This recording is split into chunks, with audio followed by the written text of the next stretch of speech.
Good morning बच्चों। Home science study के channel पर आपकी मैं अनीता भारती आप सभी का बहुत बहुत स्वागत करती हूँ। बच्चों, आज 9th क्लास की सामाजिक विज्ञान में हम अध्ययन करेंगे पाठ 4 का, जिसका नाम है जलवायु। जी हाँ बच्चों, पाठ 4 का नाम है जलवायु। तो इस चैप्टर में जैसे कि कुछ क्वेश्चन ऐसे होते हैं जो एग्जाम में टिप्पणी बनकर आ जाते हैं, तो आज हम कुछ टॉपिकों पर अध्ययन करेंगे जो टिप्पणी बनकर आते हैं। तो सबसे पहला टॉपिक है ग्रीष्म ऋतु की कुछ महत्वपूर्ण विशेषताएं लिखिए।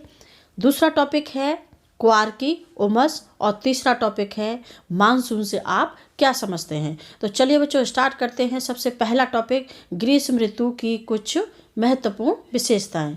तो ग्रीष्म ऋतु मार्च में शुरू होती हैं और मई तक ये चलती हैं। इसकी कुछ महत्वपूर्ण विशेषताएं होती हैं जो कि इस प्रकार हैं। तो सबसे पहली विशेषता है लू।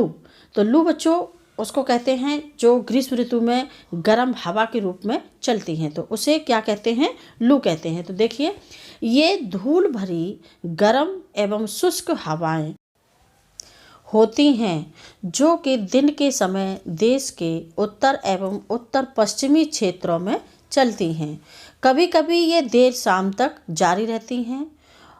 इस हवा का सीधा प्रभाव घातक भी हो सकता है, यानी कि नुकसानदायक भी हो सकता है।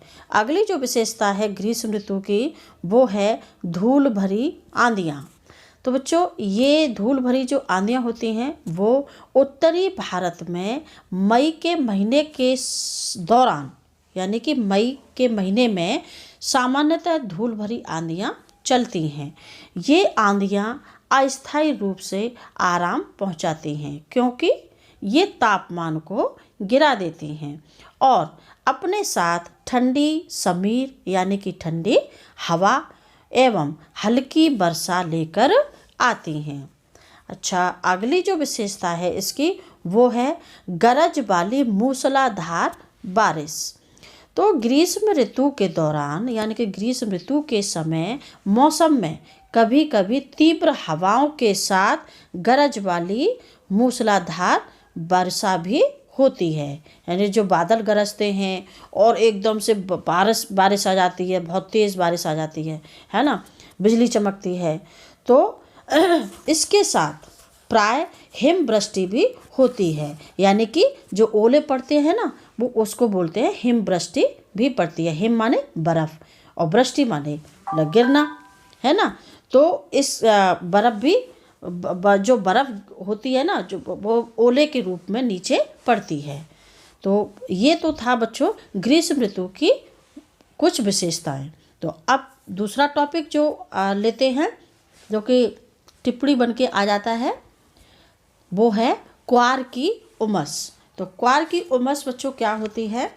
जैसे अक्टूबर नवंबर के महीने में जो वर्षा ऋतु से शीत ऋतु में बदलने का जो समय होता है, इसे परिवर्तन काल कहते हैं।